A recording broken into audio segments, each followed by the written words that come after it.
Olá, povo do bem! E aí, como vocês estão, hein? Dia maravilhoso, dia abençoado, graças ao bom Deus. E eu estou aqui vou tomar o meu cafezinho. Quero tomar um café com você e quero conversar um pouquinho com você sobre um assunto que está em pauta aí, né? É um assunto que todo mundo está falando.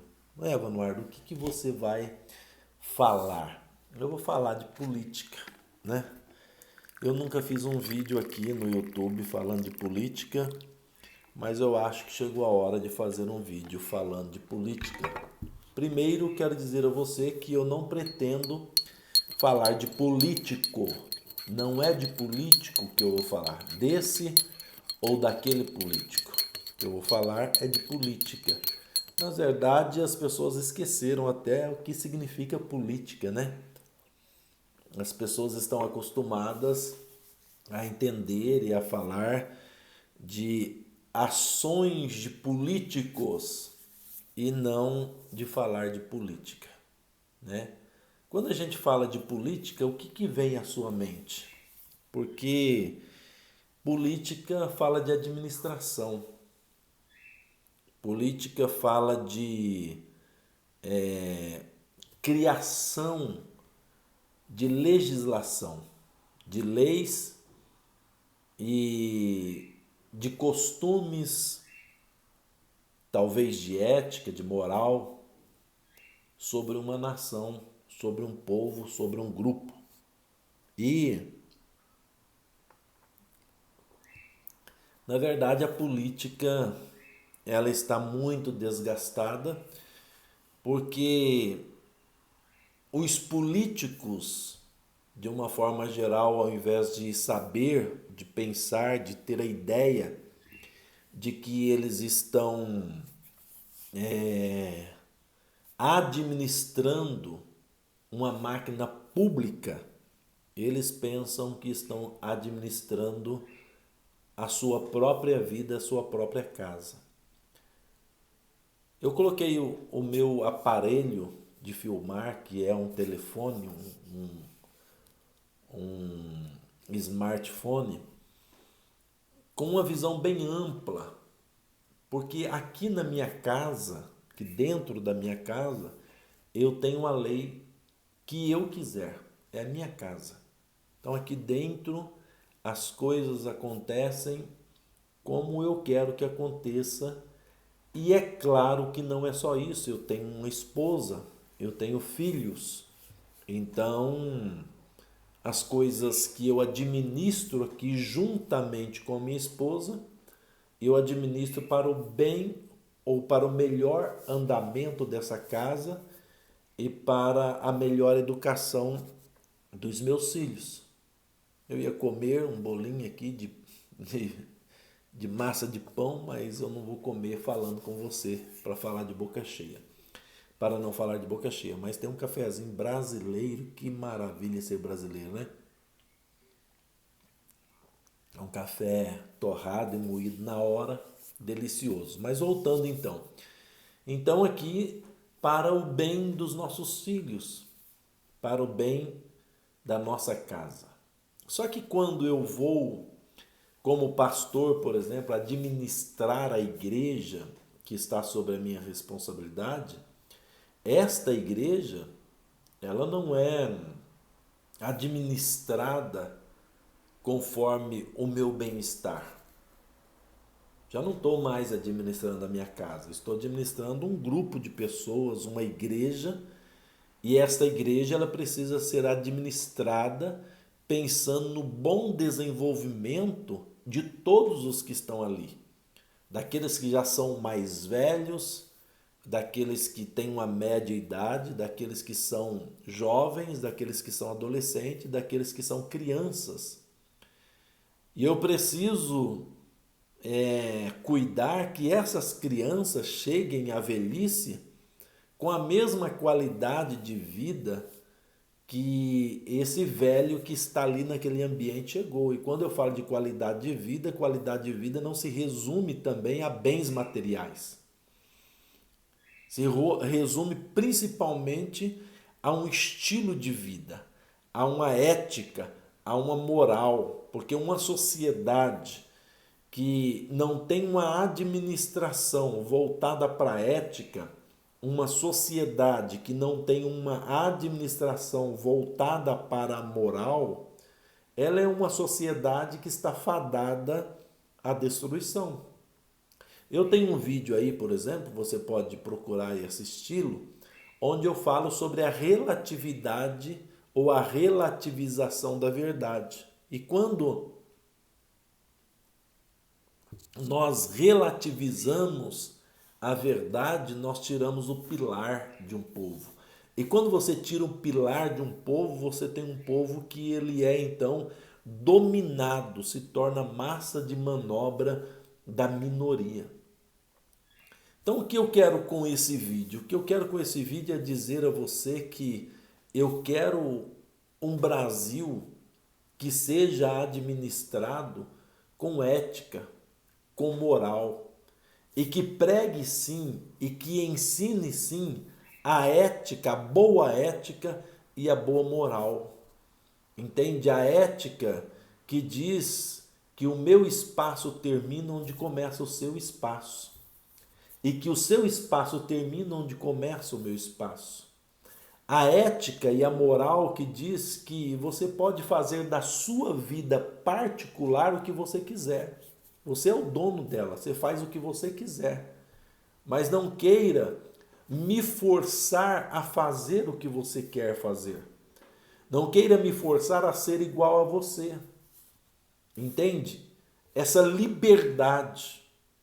Porque no século XIX, com a Revolução Industrial, principalmente na França, a grande promessa, o grito das pessoas era o grito pela liberdade. A promessa do industrialismo, da indústria, era a liberdade, inclusive a liberdade de você poder trabalhar onde você queria trabalhar. Mas hoje nós estamos tendo a nossa liberdade cerceada. Será que você não percebe isso?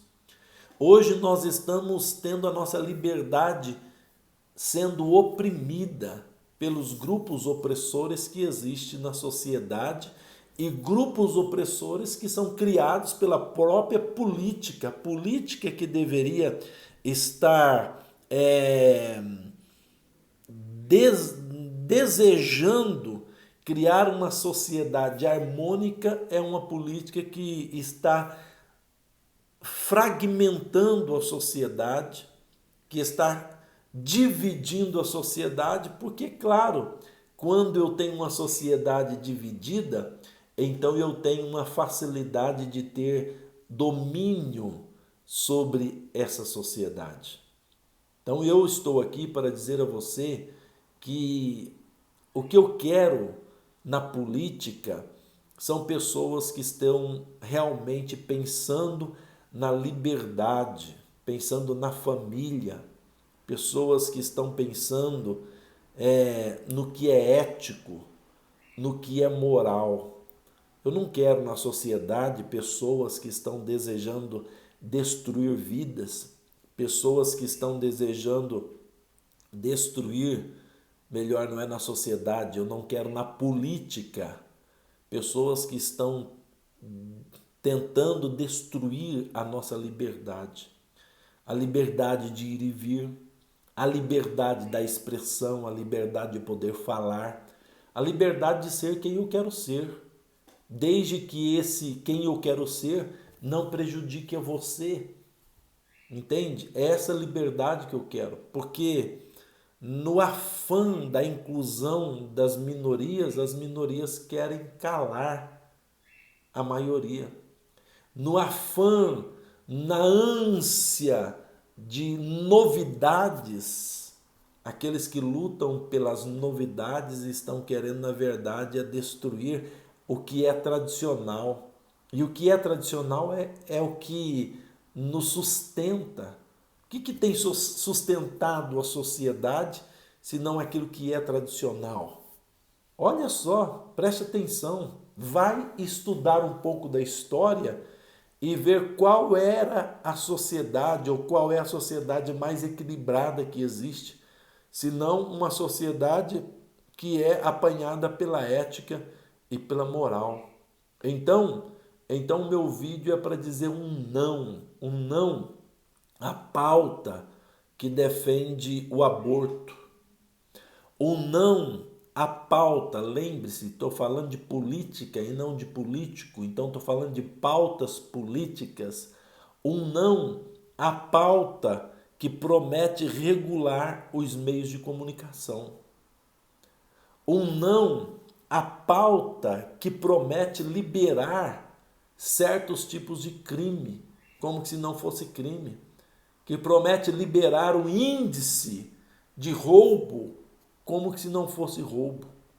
Um não à pauta que promete escrachadamente liberar aqueles que estão dentro de um processo de corrupção. É isso que eu quero. Uma política que seja uma política que governe para todos. Não quero uma política que governe para mim ou que governe para um grupo de minoria ou para um grupo de opressão. Eu quero uma política que governe para o país. Uma pauta que governe para todos e que dê chance para todos. Um país que oferece oportunidade de trabalho, porque o trabalho é o que dignifica o ser humano. O trabalho é o que dignifica o homem. O trabalho é o que traz liberdade para o homem. Eu sou psicanalista clínico.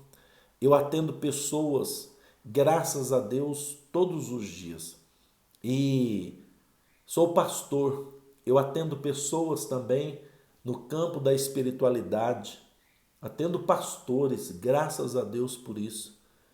E o que eu percebo é que as pessoas que se envolvem com o trabalho, as pessoas que estendem a mão para o outro, para o necessitado, são pessoas que encontram uma razão de viver. Então a vida dessas pessoas começam a ter sentido para elas. Eu não quero uma pauta de promessa de ajuda, porque tem muita gente que fala de promessa de ajuda, mas que não faz nada. Eu estava um dia discutindo num grupo de amigos e tinha um amigo lá dizendo porque a gente tem que repartir, porque a gente tem que acudir o pobre. Eu não quero uma política que se estriba, que pisa em cima do pobre para fazer política. E aí eu disse naquele grupo, escuta fulano de tal, você ganha X, você ganha um bom salário, tá? Um bom salário. E você já algum dia comprou um pacote de arroz para alguém? Você já algum dia deu lá 100, 200 reais para uma pessoa necessitada? E aí o que aconteceu? O grupo fez cri, cri, cri, cri. Entende a minha linguagem? Aí alguém do grupo diz, ô Vanuar, eu conheço o fulano de tal, sou amigo dele desde a infância. Rapaz, esse cara é assim, ó. Ele não dá 10 centavos para ninguém. Então vamos parar com esse discurso, né, gente? Esse discurso de que tem que ajudar o pobre, esse discurso de que tem que entendeu? Estender a mão para o pobre, quando nada é feito pelo pobre. Se você tem esse discurso, eu faço a mesma pergunta que eu fiz àquele meu amigo. Você já deu alguma coisa para alguém? Você já deu dinheiro para alguém? Dinheiro. 100, 200, 300, 400, 500 reais para alguém? Você já deu 600, 800 reais? Já pagou a consulta de alguém? Já pagou o mercado de alguém? Já pagou a energia de alguém? Se você não fez isso, meu irmão, para com esse discurso de que tem que ajudar o pobre. Se você não terminou a transposição do Rio São Francisco, para com esse discurso. Para com essa pauta. Vá primeiro fazer para depois você ter autoridade de falar. E quem me conhece sabe que eu tenho autoridade para falar o que eu estou falando. Então, essa é a política que eu quero para o Brasil. A política altruísta, a política que sai das falas, das falácias e começa a fazer. O que eu não quero é uma pauta de destruição. O que eu não quero é uma pauta que venha colocar uma mordaça na minha boca. O que eu não quero é uma pauta que venha colocar um tapa nos meus olhos, que venha tirar a minha liberdade de ser quem eu sou. Pense nisso, para que você não se arrependa depois. Grande abraço, Deus abençoe, até o próximo vídeo. Estou chegando a 1000 inscritos. Você pode ser um deles, só falta 5 para 1000. Vamos completar esses 1000 inscritos? Me ajude aí, compartilhe, convide alguém para conversar. E se você for comentar, por favor, seja educado, porque tem um povo aí que o negócio deles é só a falta de educação. E se vier algum comentário deselegante, deseducado, já estou dizendo, eu vou com toda certeza apagá-lo, excluí-lo, porque não é para uma discussão que eu estou aqui. Estou aqui para pôr o que eu penso e o que eu quero para o meu país. Grande abraço, fique com Deus, tchau, tchau.